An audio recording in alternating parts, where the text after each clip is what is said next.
La possession d'un nom est chose essentielle pour un écrivain, écrivit Jack London. Mais n'était-il pas lui-même le fils de personne ? Né le 12 janvier 1876, John Griffith Chaney est le fils naturel d'une spirit qui, enceinte, tentera de se suicider par 2 fois. Son père supposé, un astrologue, ne le reconnaîtra jamais. L'enfant est finalement adopté par un veuf, John London, vétéran de la guerre de sécession, qui lui donnera son nom. Au cœur d'une enfance miséreuse, il découvre très tôt l'indigence sociale et le fléau de l'alcoolisme, auquel il consacrera plus tard un livre incroyable, John Barleycorn. À 9 ans, il apprend à lire et se prend de passion pour les rayons de la bibliothèque municipale d'Auckland, d'où il voit surgir un monde fantastique de voyages, d'exploration et de conquête. Je découvre dans sa bibliographie d'écrivain engagé un trimardeur des routes, chercheur d'or en Alaska, bourlingueur des mers du Sud, correspondant de guerre, militant socialiste. Mais l'écrivain des neiges, des océans et de la vie fut surtout l'écrivain des luttes, celle avec soi-même, celle qui oppose aux forces de la nature, à l'injustice des hommes, à l'égoïsme des possédants. Rapidement, un sujet s'impose à mon esprit pour mon article.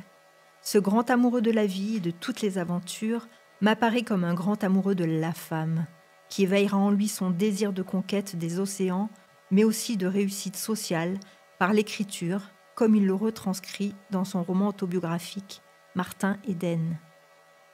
Jack est la mère, Jack est sa mère, Jack est les femmes. Quand je regarde toutes les femmes qui ont compté dans sa vie ou qu'il a aimées, elles ont toutes un trait commun. Des femmes de tempérament qu'on ne dompte pas, comme la mère. Son épouse, Charmian Kittredge, résume à elle seule toutes les caractéristiques de sa quête.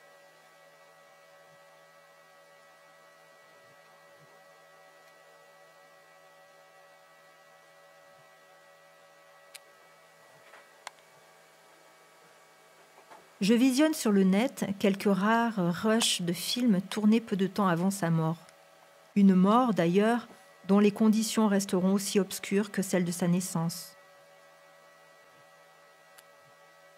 Je découvre alors un homme chaleureux, dont l'amour pour le règne animal transpire.